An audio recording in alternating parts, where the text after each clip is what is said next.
Welcome back, y'all. Today we're going to be talking about the first college football playoff rankings of 2024 with 12 teams. Please do us a very big favor. Make sure to like and subscribe to the channel. So y'all have to excuse me for looking away from the camera, but I'm looking at the big screen up here so that I can see everything. And what we have right here, this is from ESPN. It's just the college football playoff rankings are going to be on the left and the AP top 25 will be on the right.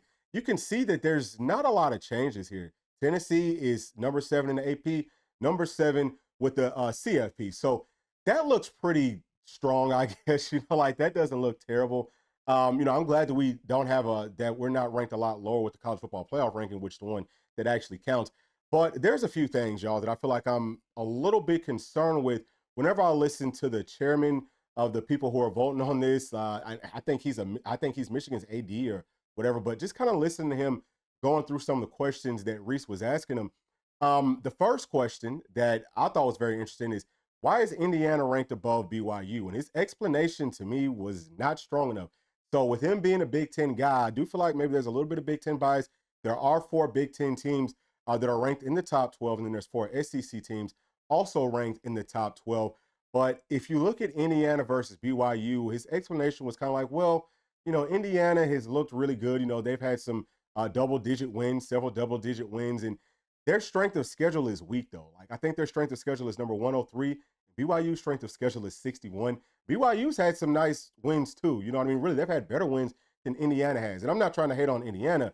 The point that I'm making here is there already seems to be some bias, but we knew that there would be some bias. Really, at the end of the day, y'all, I can just kind of spoil this whole thing for you. It's going to be about the matchups that make them the most money, and that's what's going to end up winning it out, whenever it's all said and done. But just to kind of go through all these motions with you, I'm a little bit concerned about that because it sounds like, they kept talking about, hey, we watch these games, you know what I mean? So if you're watching the game, it seems like the eye test is going to weigh pretty heavily. And who's the people who are really judging this? Because I think that if you are the casual football fan, then yeah, maybe you would look at Indiana and say, okay, yeah, like they do some nice things. But if you are someone that really understands X's and O's and really like understands football, and you look at BYU versus Indiana and you say, well, if Indiana played BYU would probably win that games because they've got a much stronger front on both sides. And they just look stronger, period. They just like the stronger team where it really counts at. So that's concerning because Tennessee's going to have a problem with that if we can't get that offense clicking. Yeah, I mean, we look good, run the football, and we stop the run well. Both fronts, I think, look very solid for the most part. But I think as a casual fan, you probably wouldn't look at Tennessee and say, wow, like they have a really, really good team. You would just say, yeah, they look pretty solid.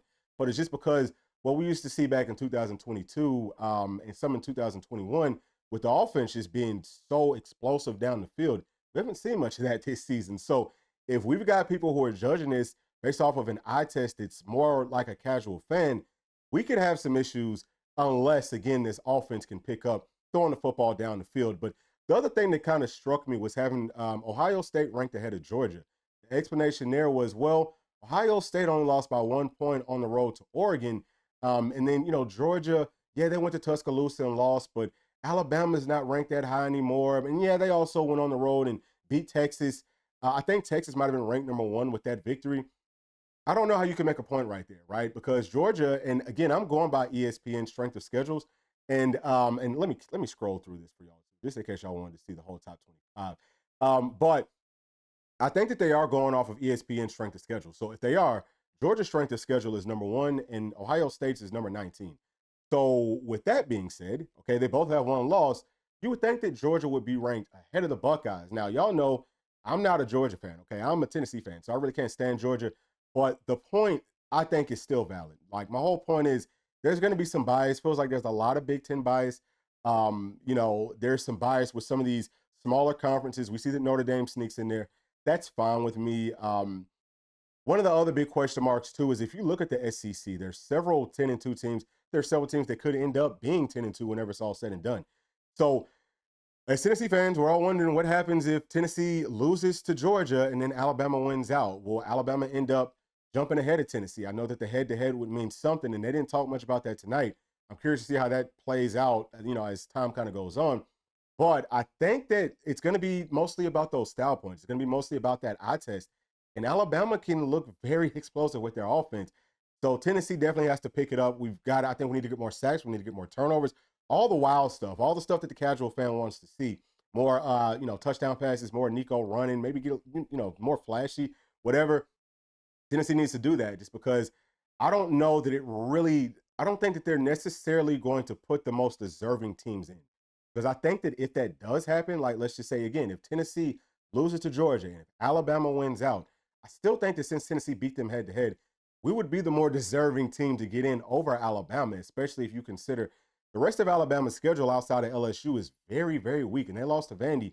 Tennessee will have beat Vandy. So I don't know. I mean, I think that the style points are going to mean a whole lot, but that's one of the cases right there that people keep on talking about. I think that A&M still has a very strong case that they should probably be in that top 12. If they win out, then they will get in there. LSU, if LSU wins out and if Tennessee loses to Georgia, then LSU could maybe get in over Tennessee too because they've got a quarterback that's throwing the football all over the place. Yeah, he's throwing some picks too, but their offense looks explosive. Now, it might hurt them that they're not as balanced as Tennessee is because they don't run the football very well. Their defense isn't great either. So Ole Miss is another one. If Ole Miss beats Georgia this weekend, which I think there's a very high chance that they do, and then they go on to win, and Tennessee loses to Georgia, I think Ole Miss gets in over Tennessee. Just because, again, they have a really high-flying offense. So if they're going to vote the way that they did today, then you would think that Ole Miss would probably get the nod over Tennessee. They also have a whole lot of sacks. I think that might be leading the country in sacks. So those types of things would look strong. Really, I mean, y'all already know how I feel. Tennessee just needs to win out, and that'll take care of everything else. Now, outside of that, very curious to see what happens with the ACC because we do have Miami at number 4, and then we've got SMU right there at number 13. I think that, like we talked about before, that the ACC probably only gets in one team unless SMU wins out and Miami wins out, but SMU beats Miami in the conference championship. At that point, I still think that Miami and SMU would both get in. And I think that maybe even more because of Cam Ward, because of that wow factor that you would get if you're judging it the way that it kind of feels like they judged it, off of this first go around. So that'll be interesting, but I'm definitely not rooting for the ACC to get in 2 teams. It looks like the Big 12 is only going to get in 1. We've got BYU.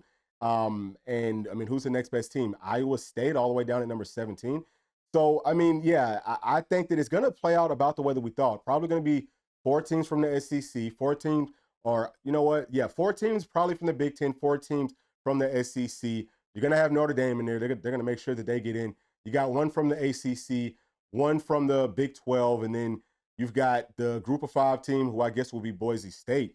So, things could get really, really interesting. But like I always say, y'all, if Tennessee just goes out, takes care of business, right now we've got the number 33rd ranked strength of schedule. And I think that the remaining strength of schedule might be 13th. Let me double check on that for y'all real quick and make sure that I'm on point with it. Yes, so our remaining strength of schedule is 13th. And if you look at Alabama's right now, they are sitting at current strength of schedule is number 11, but their remaining strength of schedule is 22. So the strength of schedules will be pretty even. I know that that's the team that a lot of people are kind of worried with, but I think that everything will just kind of play itself out, man. We just got to go out, take care of business, and look really good doing it. But those are my thoughts off of this first one. Please let me know yours down in the comment section. And as always, please make sure to like, subscribe, hit that notification bell, share with your friends, family, and other volunteer fans. See y'all on the next one. Thanks. Peace.